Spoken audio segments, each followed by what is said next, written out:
everyone, and welcome back to this week's episode of The Eagle's Eye. So clearly this is not Tyler. We're filming during 8th period. Tyler's in Spanish class. Do you have anything to say to Tyler, preferably in Spanish? Hola. Hola. So right now I have Randy Jo Wiz. I feel like you might recognize her from Hotspot. She's helped out in the past. We know Randy. Yeah, actually they wanted to extend my contract as being a host and fully replace Tyler, but I'm not that kind of person.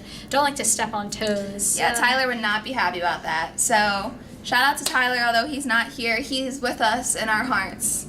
I mean, he's still alive, but, you know, he's just on the other side of the building. So we have a short show.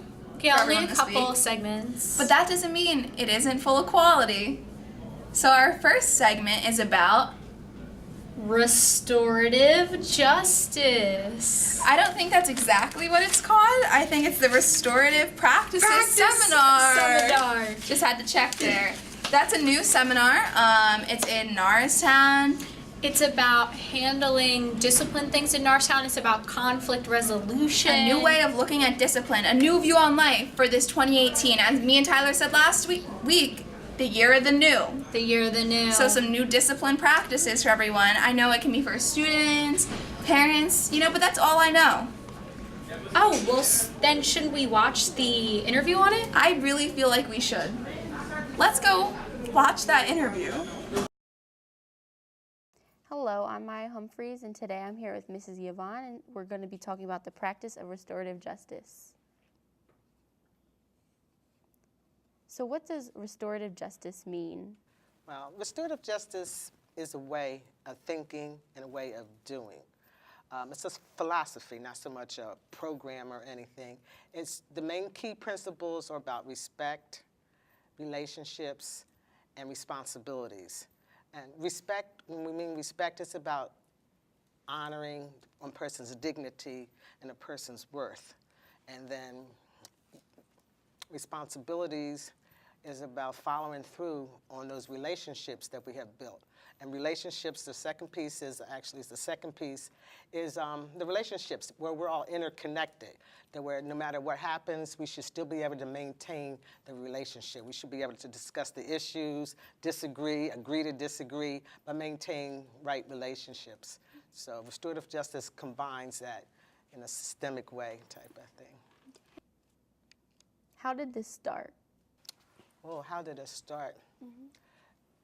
This is traditionally our indigenous people, our Native Americans, this was their practice. When there was a dispute in the community, they brought everyone that was impacted and involved in it in a circle, because the circle, again, is the interconnectedness. It keeps us all interconnected compared to other hierarchy types of arrangements and setups. So our indigenous and African peoples began this. How do people go about this? In a number of ways. We call it actually restorative justice is the overarching philosophy and the way we approach it, but restorative practices are a number of ways that you would, I guess, implement it. We could just do it like two of us sitting down, learning how to talk to one another, like what happened.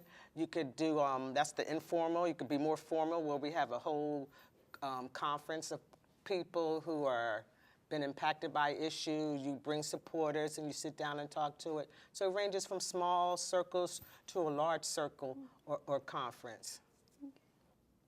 Is this used in other schools or places? Well, actually, there's been a national movement. It was an act, 1995, Balance and Restorative Justice Act, whereas when young people are in trouble, they're supposed to be, well, hopefully, society has to be protected and safe. But at the same time, when you're supposed to be able to do discipline, you're supposed to be able to do development for young people. So it's not like you just separate them and punish them, but that you also restore them back to community. So this has been used in a number of schools, particularly out on the West Coast, but Philadelphia, Baltimore, Allegheny County are learning to use in lieu of suspensions or during youth peer courts is one type of alternative, but circle hearings or advisory council hearings are, yes, they've been proven to be so effective in connecting the person to their actions and what they did and understanding the impact of their actions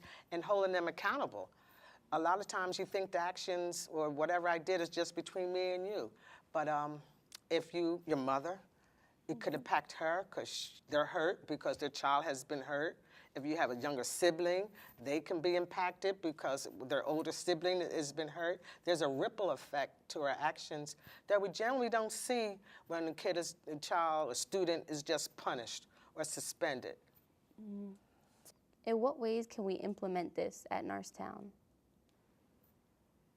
First, you need people who are trained, volunteers who are trained in the process of leading the peace circles. So that's the first thing, is to have trained volunteers who understand the process. Because it's a big paradigm shift. We're used to, oh, somebody did something wrong, punish them. So the learning and understanding and pulling back that legacy of being able to do things that way and to understanding how we have to understand what were the actions behind it. So the teaching and learning of restorative practices is the key thing. And we're offering a 3-day training to do that. It's a 3-day process. And how can we get involved in this? They could come to the library on March 27th, 28th, and 29th, Norristown Public Library from 11 o'clock to 5 p.m. We will be doing a training. We're doing a training there. Okay, that's great. What would restorative justice be the alternative for? For suspensions, clearly suspensions has been maybe the #1 use of it in our high schools. That have used it. Because see what happens, suspensions are often needed at times, particularly to maintain safety at the school. But other times the alternative could be that we rely the kids, students who are trained in the circle process, would get a situation and decide that this is a good use for the circle. And they would invite people in and they would hear both sides. The restorative practice actually, it uses these questions. It's a state of questions. So those who are harmed by others' actions, it says, what did you think of when you realized what have happened? What impact has the incident? What has been the hardest thing for you? What do you think needs to happen to make things right? See, that's the restorative piece. It's about making things right, repairing the harm, making sure that the victim is satisfied, is taken care of, its needs are satisfied, but not isolating the offender, but also having the offender understand what they did wrong, what they could have done differently, and bringing them back into the community.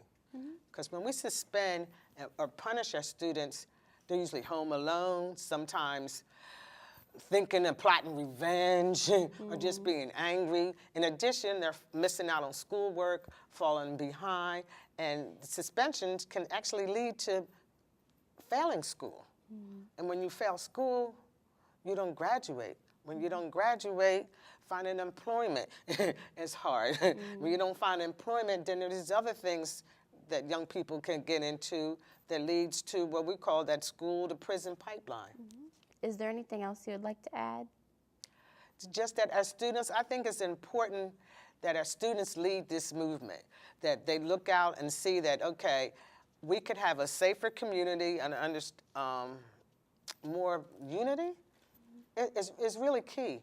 Because when people understand one another and why to do things and their actions, you start having empathy for one another and realize that, oh, we could talk about this, we could work this out, instead of having a hostile, violent responses all the time. There could be more peace among the students. We could start saying, let's take it to the circle. You know, we could take it to one another. Oh, no, we need to take it to the circle. I would like that to be the tagline. Now, let's take it to the circle. Instead of arguing about it, fighting about it, let's take it to the circle.